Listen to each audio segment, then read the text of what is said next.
परमेश्वर का धन्यवाद करते हैं आज के सुंदर समय के लिए जिसने हमें समय दिया कि हम आपके साथ मिलें। तो व्यूवर्स, हर बार की तरह इस बार भी मैं आपके लिए लेकर आया हूं एक ज़बरदस्त वचन का क्लिप जो आप अपने मोबाइल स्क्रीन पर देख रहे हैं। अगर आप हमारे YouTube चैनल पर नए हैं तो हमारे चैनल को सब्सक्राइब करें और बेल आइकन के बटन को दबाना ना भूलना। तो इसी तरह चलते हैं देरी ना करते हुए वचन में अपने आप को बदलने के लिए। Let's go. जब हमें ओपिनियन मालूम होगा जीसस क्राइस्ट का क्या ओपिनियन है, क्या आवाज है मेरे करंट मसले के ऊपर, मेरे बिजनेस के लिए, मेरी लाइफ के लिए, मेरे घर के लिए, मेरे बच्चों के लिए, मसला उस दिन हल हो जाएगा, तुम ब्लेस हो जाओगे। लेकिन वो मालूम कहां से होगा? वचन की गहरी शिक्षा से, बाइबल के साथ जुड़ने से। 10 तरह के गुनाह करके अगर बाइबल पकड़ेंगे तो बाइबल आपसे बात नहीं करेगी, वो आपसे बात करती। उसने मुझसे बात की है 2004-5 में, जब मैं स्ट्रगल कर रहा था अपने फेथ में, हीलिंग नहीं ले पा रहा था। परमेश्वर के वचन ने बात की, हे मेरे प्रिय भाइयों, हियाव बांधो, दृढ़ रहो, क्योंकि तुम जानते हो मसीह में की गई मेहनत व्यर्थ नहीं जाती।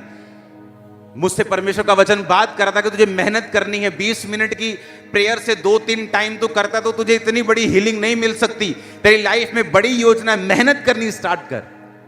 तब 2.5 घंटे, 3 घंटे, 8 घंटे तक चला गया तो परमेश्वर ने उसका उत्तर दिया। वचन बात करता है। अगर आप भी प्यासे हैं वचन को सीखने के लिए, खुदा का ओपिनियन समझने के लिए, उसकी जानकारी लेने के लिए। हालेलुया। देखो वचन क्या कहता है, कहता मेरी शिक्षा को ना भूलना, मेरे अपने हृदय में मेरी आज्ञाओं को रखे रहना, ऐसा करने से तेरी आयु क्या होगी और तू अधिक कुशल से रहेगा। कि तेरी लाइफ की इजीनेस जो होगी वो ज्यादा होगी।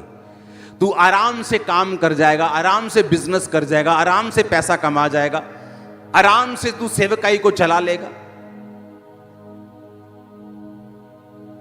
अगर आज हम यहां बैठे हैं तो ये चर्च 100 ब्रांचेस क्रॉस करने वाली है, और आपको लगता है कि बड़ी सिरदर्दी होगी, 100 चर्चेस सिरदर्दी होगी।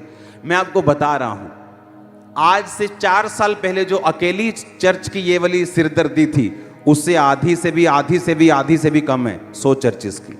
रीजन कि हर साल आप ग्रेस में बढ़ते हैं, हर साल आप वचन की नॉलेज में बढ़ते जाते हैं, हर साल परमेश्वर के साथ आपका संबंध और मजबूत होता जाता है, आप और सीखते जाते हैं। जितना आप सीखते जाते हैं उतना आप आनंदित होते जाते हैं, उतना आपको इजीनेस में चलना आ जाता है, उतनी ग्रेस आ जाती है, हर काम आसान होता है और वचन पूरा होता है। तो अधिक कुशल से रहेगा, अधिक कुशल से, ज्यादा आसानी से तो अपनी लाइफ को बिताएगा। जब तुझे वचन सीख जाएगा तो वचन को मानने लगेगा, तो अपने शरीर को इग्नोर करने लगेगा, तो आत्मा की बातों को सीखने लगेगा। तो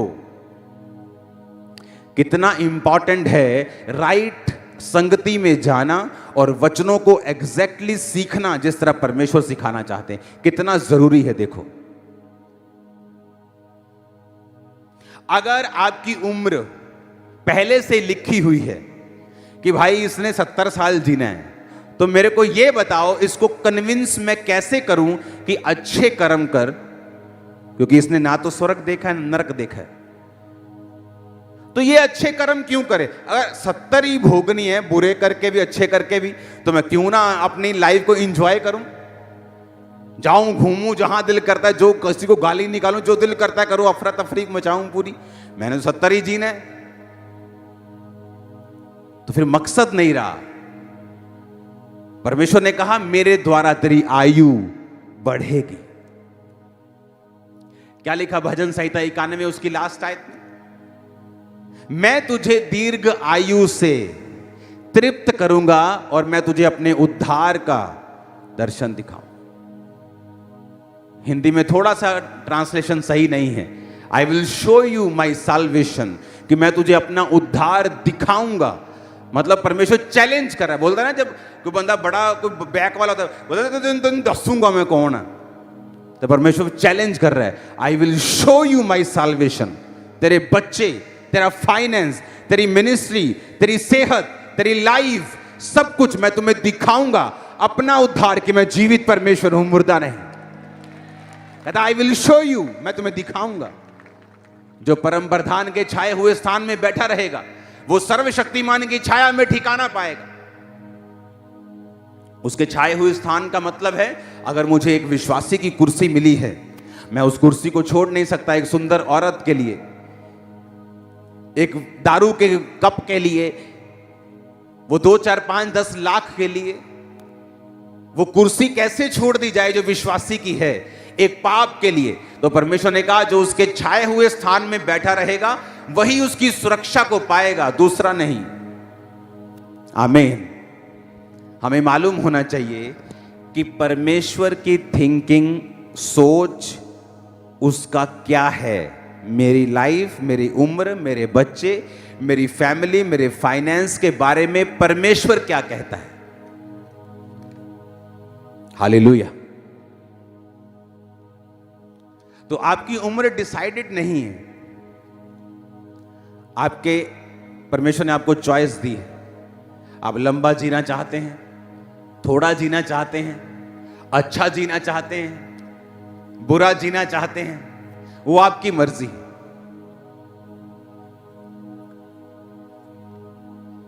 3 आयत में लिखा, कृपा और सच्चाई तुझसे अलग ना होने पाए, वरन उनको अपने गले का हार बनाना और अपनी हृदय रूपी पट्टियों पर लिखना। तो तू परमेश्वर और मनुष्य दोनों का अनुग्रह पाएगा, तू अति बुद्धिमान होगा। तू अपनी समझ का सहारा ना लेना, वरन संपूर्ण मन से यहोवा पर भरोसा रखना, उसी को याद करके सब काम करना, वह तेरे लिए सीधा मार्ग निकालेगा। अपनी दृष्टि में बुद्धिमान ना होना, यहोवा का भय मानना, बुराई से अलग रहना, ऐसा करने से तेरा शरीर भला और चंगा और तेरी हड्डियां पुष्ट रहेंगी। अगर आप इब्रानी भाषा में से पढ़ें तो उसमें लिखा, तेरी हड्डियों की ग्रीस कभी खत्म नहीं होगी। तो 70 का भी होगा तो पुष्ट होगा, तेरा शरीर भला और चंगा होगा। क्योंकि आप जैसे ही 60 में एंटर करेंगे, अब आप बोलने लगेंगे मैं हूं बुढ़ा हो चला, ऑटोमेटिकली मेरे गोडे का जाएंगे, मेरे मोढे दर्द करनगे, मैनू साह होली होली आऊगा। क्योंकि ये आपने देखा है कहां पर, उस गिरे हुए संसार के अंदर जो शरीर और शैतान के द्वारा चलता है। जिस दिन आप उस संसार को छोड़ के बाइबल के अंदर घुस जाएंगे और अपने फोटो को देखेंगे, और अब परमेश्वर कहते हैं जब तू बूढ़ा भी हो जाएगा तेरी हड्डियां पुष्ट, तेरा शरीर भला और चंगा रहेगा। अब जब एक बूढ़े व्यक्ति को यह वचन मालूम होता है, वो क्या करे, वो इस वचन को क्लेम करे, बाइबल के अनुसार चलना शुरू करे, वो प्रार्थना करनी शुरू करे, वो रोजे रखने शुरू करे, वचन पे चलना शुरू करे, बिब्लिकल स्टैंडर्ड्स को पूरा करना शुरू करे। वो कहता मैं तेरी जवानी को उकाब के नई कर दूंगा। क्योंकि उकाब की लाइफ में भी आता है टाइम जब वो बूढ़ा होने लगता है, उसके बाद परमेश्वर फिर से उसको रिन्यू करता है, उसके पंख चोंच सब नया होता है। हालेलुया। ईश्वर का धन्यवाद करते हैं जो महान है, राजाओं का राजा है, यहोवा परमेश्वर है जिसने सब कुछ बनाया है। तो व्यूअर्स, उम्मीद है कि ये वाली कलेक्शन भी आपको बेस्ट लगी होगी। तो आपने अपने आप को आत्मा से भरा होगा और वचन से भरा होगा, ताकि शैतान हमें घुमा ना सके, फिरा ना सके। तो इसी तरह मिलते हैं नेक्स्ट वीडियो में, नेक्स्ट वचन में और क्लिप लेकर। मैं आपको तब तक अपने आप को और आपको परमेश्वर की ग्रेस में छोड़ता हूँ और मिलते हैं नेक्स्ट वीडियो में। तब तक के लिए सबको जय मसीह।